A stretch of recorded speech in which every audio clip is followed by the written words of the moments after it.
چنانچہ سیدنا موسیٰ علیہ السلام نے ایک مرتبہ اللہ رب العزت سے پوچھا کہ اے پروردگار عالم، آپ کی رضا کس چیز میں سب سے زیادہ ہے؟ یعنی آپ کس بندے سے سب سے زیادہ راضی ہوتے ہیں؟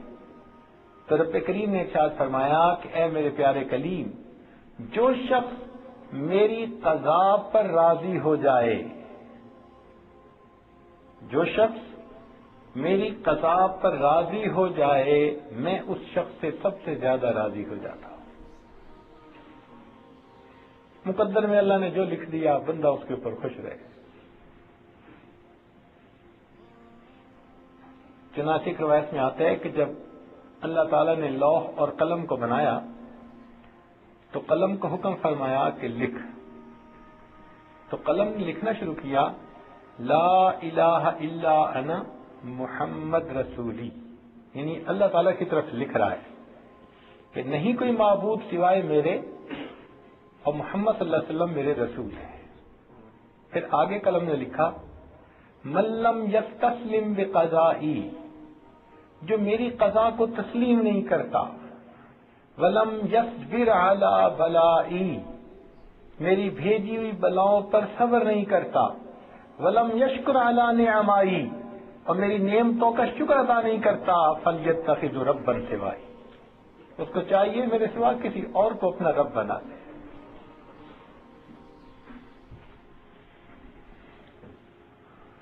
اس لیے سیدنا علی اللہ عنہ فرماتے تھے کہ اے اللہ، میرے لیے یہی عزت کافی ہے کہ تو میرا پروردگار ہے۔ اے اللہ، میرے لیے یہی عزت کافی ہے کہ تو میرا پروردگار ہے، اور میرے لیے یہی فخر کافی ہے کہ میں تیرا بندہ ہوں۔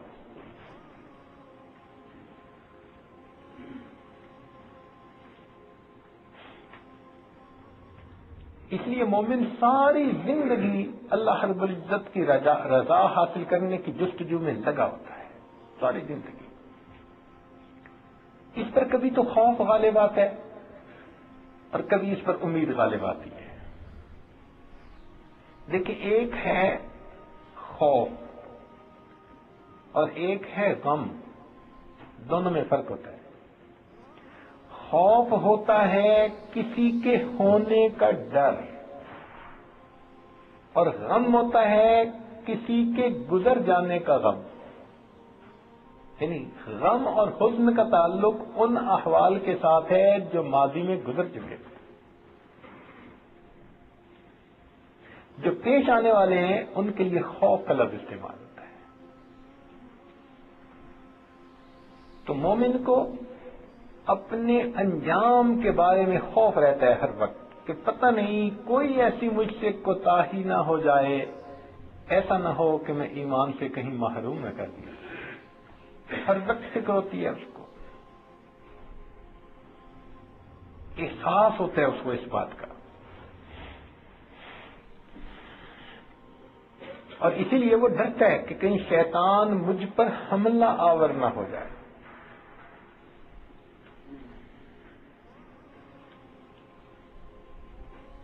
امام احمد بن حنبل رحمۃ اللہ علیہ، جن کو اللہ نے حدیث میں فقہ میں کتنا اعلیٰ مقام عطا فرمایا، اور مسئلہ خلق قرآن میں جن کی استقامت نے دنیا کو حیران کر دیا، جب ان کی وفات کا وقت قریب آیا تو شاگردوں نے ان کے سامنے کلمہ تھوڑا بلند آواز سے پڑھا، اس کو تلقین کہتے ہیں، تاکہ دوسرے بندے کو یاد آ جائے۔ تو حضرت نے سن کر پڑھوایا لا، پھر کہا لا، دو چار دفعہ لا کا لفظ کہا اور مزید کوئی لفظ نہیں زبان سے نکلا۔ شاگرد حیران ہے کہ پورا کلمہ کیوں نہیں زبان سے نکل رہا۔ طبیعت بحال ہو گئی، گفتگو شروع کر دی۔ شاگرد نے پوچھا کہ حضرت ہم تو پورا کلمہ پڑھ رہے تھے اور آپ فقط لا کا لفظ پڑھ رہے تھے۔ تو فرمایا کہ اس وقت شیطان مردود میرے سامنے تھا اور مجھے کہہ رہا تھا کہ احمد بن حنبل تو ایمان بچا کے دنیا سے چلا گیا، اور میں اس مردود کو کہہ رہا تھا لا، بالکل نہیں، جب تک میری سانس نکل نہیں جاتی میں تیرے فتنے سے اس وقت تک امن میں نہیں ہوں۔ آخری لمحے تک ڈرتے رہتے ہیں۔ اللہ اکبر کبیرہ، یہ شیطان ایسا مردود ہے۔ اچھا، اس کے پیدا کرنے میں بھی بڑی حکمتیں ہیں، یہ بھی عجیب بات، ورنہ ذہن میں طالب علم کے سوال پیدا ہوتا ہے نا جی کہ شیطان کو پیدا ہی نہ کرتے۔ اس کے پیدا کرنے میں بھی بہت حکمتیں۔ وہ کیا حکمت ہے؟ کہ شیطان کو کہا کہ تو میرے در سے نکل جا، دفع ہو جا، تم مردود ہے۔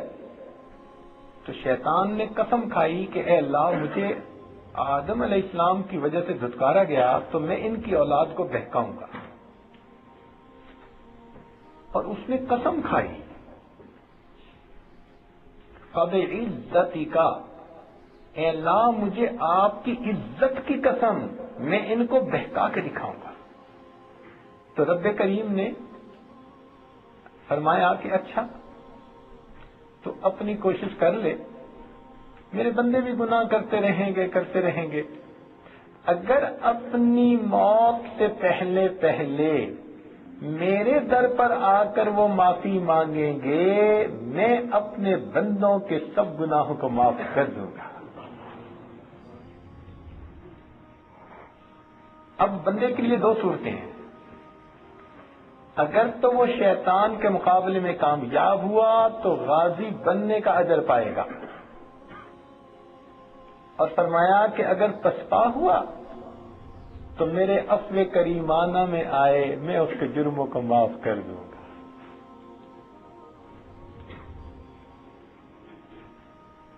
ویسے بھی ایک موٹا سا دستور ہے کہ اگر کسی ماں کے بچے کو کوئی برا آدمی ورغلا کے لے جائے تو ماں کبھی بھی اپنے بچے کو برا نہیں کہتی، ہمیشہ اسی بدماش کو برا کہے گی، وہ بدبخت ہے جس نے میرے بچے کو ورغلایا۔